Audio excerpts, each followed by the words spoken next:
Dikkat dikkat! Corendon Sportox uçuşu için son çağrı. Bu uçuşta bolca spor konuşulacak, yıldız isimler ağırlanacak ve oyun dışı hiçbir şey kalmayacak. Koltuklarınızı dik konuma getirin, telefonlarınızı uçuş moduna alın. Ama kahvenizi unutmayın. Çünkü Corendon Sportox şimdi başlıyor. Ve 2020 Olimpiyat oyunlarında sen de oradaydın. Gazeteci olarak orada olmak farklı bir duygu ama bir sporcu olarak olimpiyatlarda yer almak nasıl bir duygu? Zihinsel ve bedensel dayanıklılık var ya, bu hepsinin önüne geçebiliyor. Sen bu soru işaretleriyle boğuşurken hareket ediyorsun. Aynı zamanda antrenmanlara devam ediyorsun. Niye ediyorsun? İnandığın için aslında. Benim amacım orada altın madalya kazanmaktı. İspanyol 1. olmuş mesela. İspanyol'u çok rahat yenmiştim. Alman 3. olmuş. Alman'ı çok rahat yenmiştim. Şimdi karate deyince insanın Evet. aklına iki şey geliyor. Bir, hani Şiddet aslında değil mi? aslında şiddet. Evet. Corendon Sport Talks'a hoş geldiniz. Bugünkü konuğumuz bir dünya şampiyonu, bir Avrupa şampiyonu. Serap Özçelik Arapoğlu, karate dünya şampiyonu tabii. Sevgili Serap, hoş geldin. Hoş buldum, merhaba. Merhaba. Önce bebekten Evet. haber alalım. Ne kadarlık oldu? Bebiş şu an 10 aylık oldu. Güzel zaman geçiriyoruz. İnsan bazen düşünüyor neden daha önce sahip olmadım diye. Öyle Ama mi? daha öncesinde daha büyük hedeflerim vardı. Her şeyin zamanı gelince oluyor sırasıyla. Pek çok hedefe de ulaştın. Ulaştım, evet. Serap, neden karate? Ya şimdi sen karatede bireysel olarak değil mi? Evet. Ben yanılmıyorum. Evet, evet. Ama senden alayım şimdi. Ben ifade edeyim. Bir yanlışım varsa sen düzelt. 6 Avrupa şampiyonluğun var bireysel. Evet. Takım olarak Takım olarak da 3 Avrupa şampiyonluğu 3 var. Avrupa Evet. şampiyonluğun var. Dünyada 3 dünya şampiyonluğun var. Evet, evet. Bir de 2020 Olimpiyat oyunlarına katıldın. Evet. Doğru değil mi? Doğru. Tamam. Ben dersime iyi Evet, çalıştım o background zaman. doğru, evet.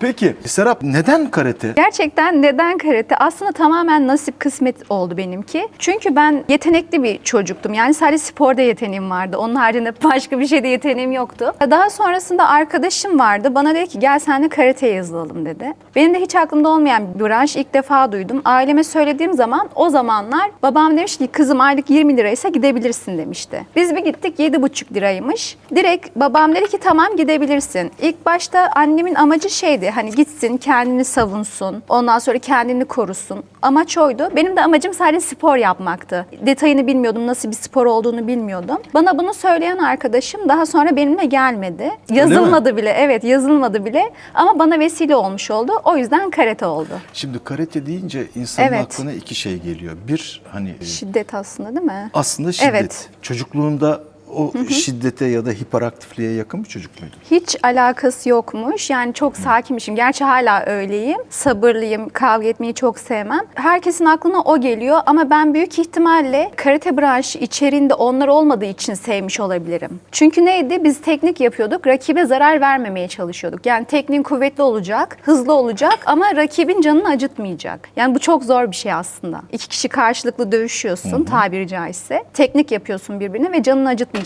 Bu gerçekten daha zor bunu başarmak. Peki bir şey sorayım. Canını acıtabilir misin istesen? Ya istesen acıtırsın. Öyle Ki mi? acıtmışlığım da oluyor yanlışlıkla. Öyle mi? Evet. Özellikle eşimin antrenman yaparken benimle Eşinle antrenman mi yapma. yapıyorsun Evet. antrenmanı? Ya Ha. şöyle pandemi zamanı olsun hani biliyorsunuz o zaman evlere kapanmıştık. Tamam. Eşim de zaten karateci. Antrenörlük yapıyordu. Birlikte çalışıyorduk. Ama gerçekten benimle antrenman yapmayı hiç sevmiyor. Çünkü ben ona Aile içi şiddete giriyor bu. Evet. Yani nedense o karşıma gelince böyle bir hırslanıyorum. Nedense gücümü kontrol edemiyorum. O da bana sinir oluyor. Biz birlikte çok iyi antrenman yapamıyoruz yani. Peki Serap, şimdi aslında hassas bir konuya gireceğim. Ben programdan önce senden öğrendim ama bunu bir kez daha duymak istiyorum. Şimdi sen artık yavaş yavaş kariyerinin sonuna doğru geliyorsun. Evet. Ama duydum ki milli takımdan bir davet almışsın. Evet.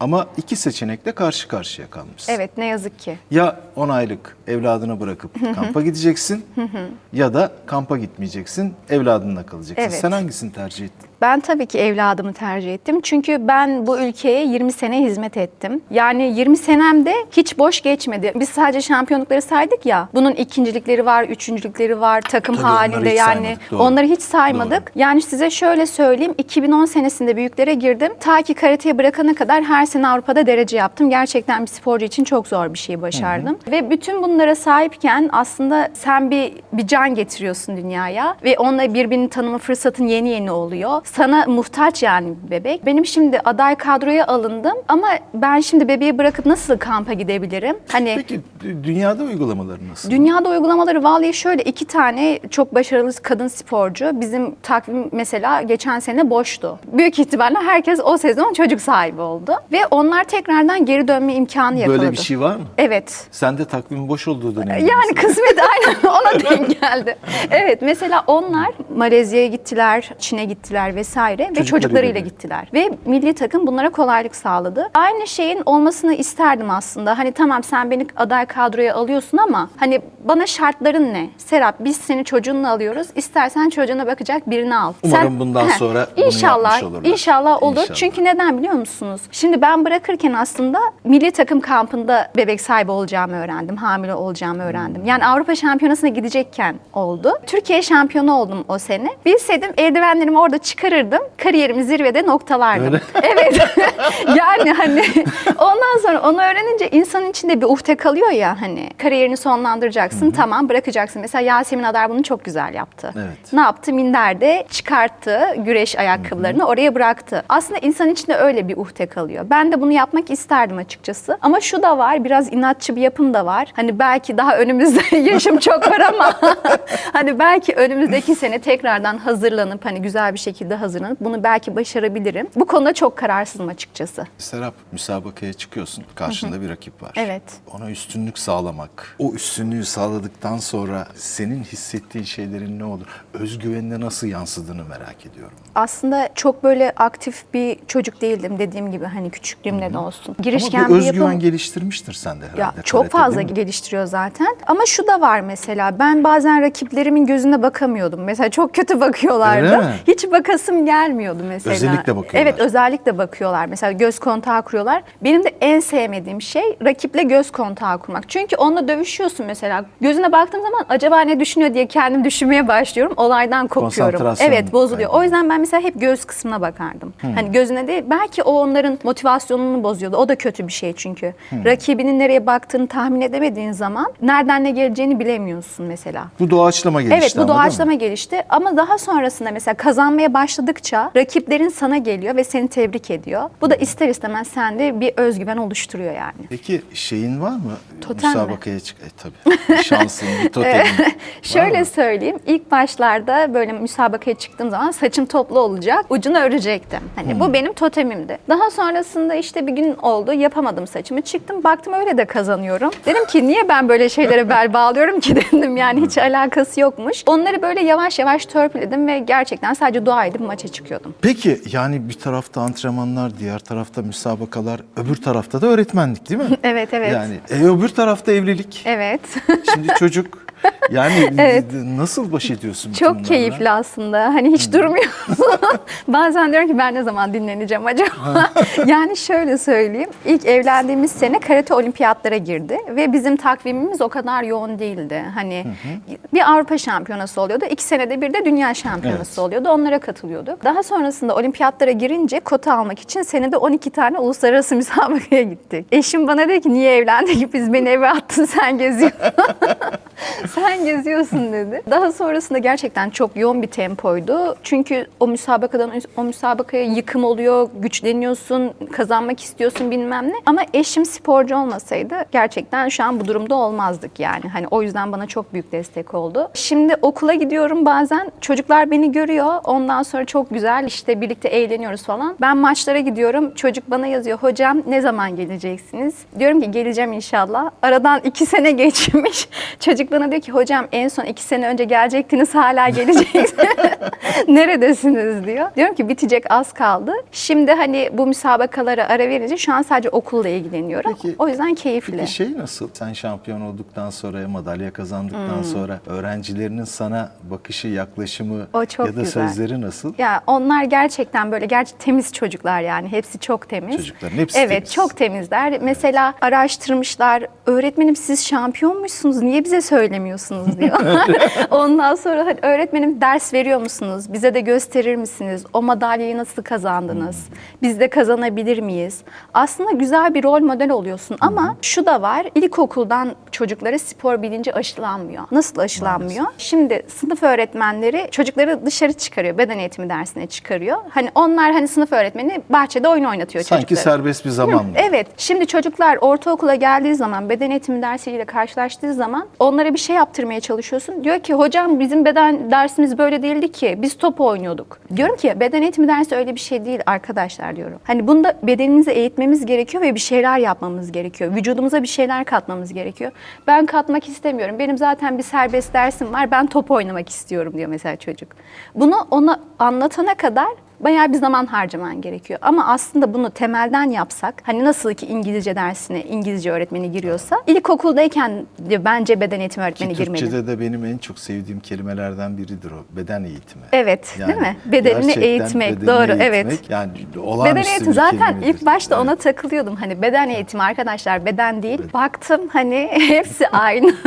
Hani söylüyorsun bir zaman sonra Peki takılıyorsun. bir şey soracağım. Evet. Annelik serabı, sporcu serabı, şampiyon serabı nasıl değiştirdi? Gerçekten insan hani o şampiyon olduğun kısmı unutuyorsun aslında. Hani bambaşka bir şey annelik. Sen bir şampiyonsun, herkes seni öyle biliyor ama sen onunla ilgilendiğin zaman hepsi geride kalıyor. Hiçbiri önemini yitiriyor yani. Hani sadece odak nokta ne oluyor? Bende de öyle bir şey var ki hiçbir şeyine kıyamıyorum mesela. Hani ağlasın hemen alırım, hemen ilgilenirim, hep peşinde. Annem diyor ki kızım diyor bırak ağlasın diyor. Diyorum ki niye ağlasın? Hani ne gerek var çocuğu niye ağlatayım ben mesela? Uyandığı zaman hemen giderim kucağıma alırım. Diyor ki alışmasın. Diyorum ki alışsın. 2 yaşına kadar olacak. Yani ne olacak? Hiçbir şey yok. Benim için sorun değil. O yüzden onu unutuyorsun. Yani sen şampiyon kimliğini unutuyorsun aslında. Hani. Hırslarını törpülüyor mu? Hırslarını- Sporcu evet. kariyerini. Ya şöyle aslında törpülemiyor, daha çok ortaya çıkarıyor biliyor musunuz? Niye? Çünkü şöyle hani az önce söylediğim gibi sen yıllarca hizmet etmişsin, başarılar sağlamışsın.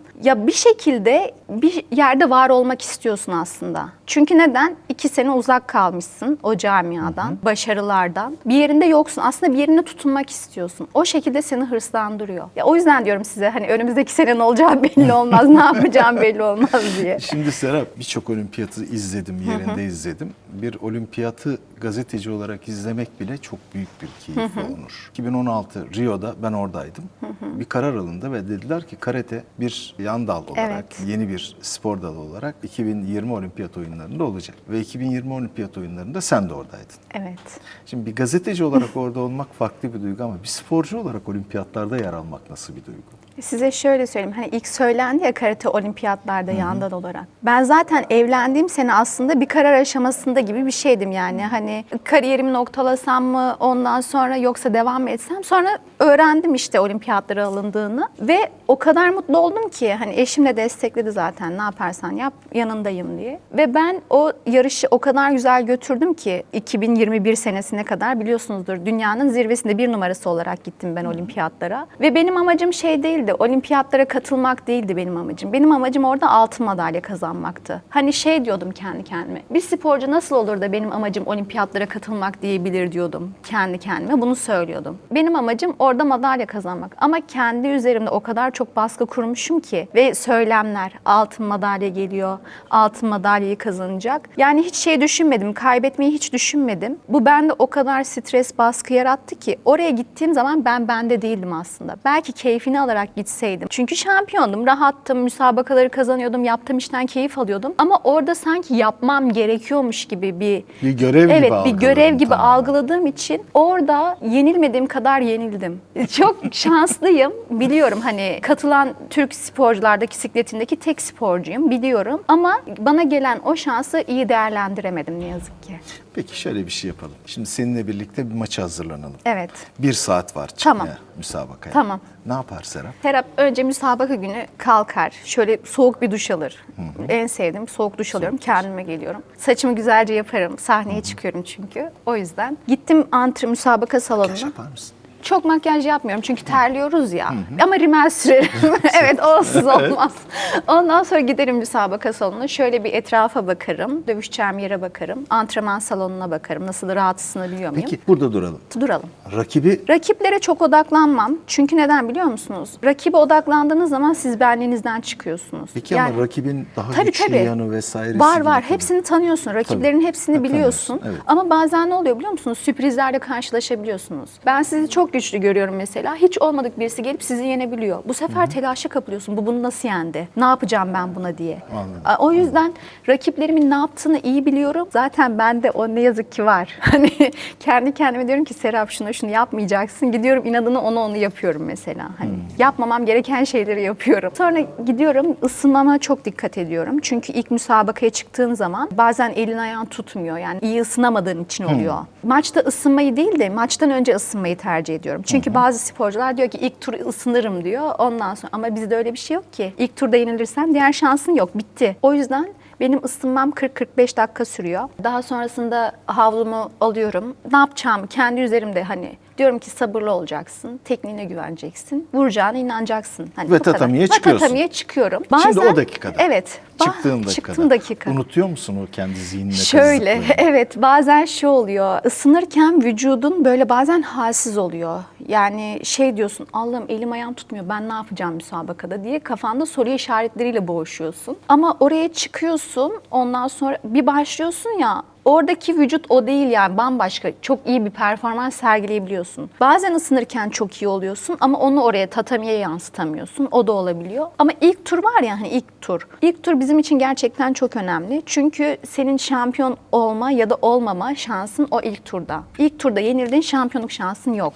Peki kulağın Antrenörümle bir taraftan. çok iyi Antrenörünle. iletişim kurarım. Öyle mi? Hı. Hatta şey diyorlardı, Levent hocamız var, Levent Aydemir. Joystick gibi, Serap joystick gibisin diyordu. Hani seninle diyordum maça çıkması çok zevkli. Çünkü duyuyorsun, konuşuruz mesela. Hocam bana deyin ki diyorum, sabırlı ol. İşte zamanı şimdi yapabilirsin. Hani ben söyleyin diyordum. O da bana diyordu ki Serap işte sağa git, sola git. Şimdi istiyorsan yapabilirsin. Ben de yapıyordum, puan alıyordum. Peki şunu soracağım. Bir karateci için en önemli olan şey mutlaka üçü de çok önemlidir ama teknik midir, hız mıdır yoksa zihinsel ve bedensel dayanıklılık mıdır? Gerçekten hani üçü de önemli ama dediğiniz zihinsel ve bedensel dayanıklılık var ya, bu hepsinin önüne geçebiliyor. Çünkü neden? Bazen çok hızlı olabiliyorsun. Hatta bir tane Savaş Sanatları diye bir kitap vardır mesela. Rakibin senden çok güçlüyse rakibine saldırma. Rakibin senden daha düşükse rakibine saldır. İşte rakibinle aynı eşit düzeyde sen zamanını kolla. Rakibin senden çok güçlüyse geriye çekil, onun hatasını bekle. Bazen senden çok güçsüz rakipler, yani küçümsemek için söylemiyorum yani favori gösteriliyorsun mesela, çıkıyorsun. Sana o kadar çok iyi hazırlanmış, hani çok teknik kapasitesi var mı? Yok. Hızlı mı? Değil. Ama bazen senin öyle en ufak bir anını yakalıyor ki onu çevirmesi mümkün olmuyor yani. O hatayı çevirmesi mümkün olmuyor. O yüzden bedensel ve zihinsel olarak kuvvetli olan o müsabakayı kazanıyor. Önemli olan bu diyorsun. Evet, aynen. Çünkü neden? Odaklanıyorsun. Hızlı olabilirsin. Ben zaten çok hızlıydım mesela. O yüzden çok kazanıyordum müsabakaları. Bu fıtrattan gelen bir şey büyük ihtimalle. Çünkü ara versem de kaldığım yerden devam edebiliyordum yani. Bisiklet sürmek gibi. Evet, aynen Ya öyle. sende Unutmuyorsun. bir Allah vergisi Evet, bir- öyle bir şey. Bak diyorum ya, başka bir şey yok. Sadece spora var.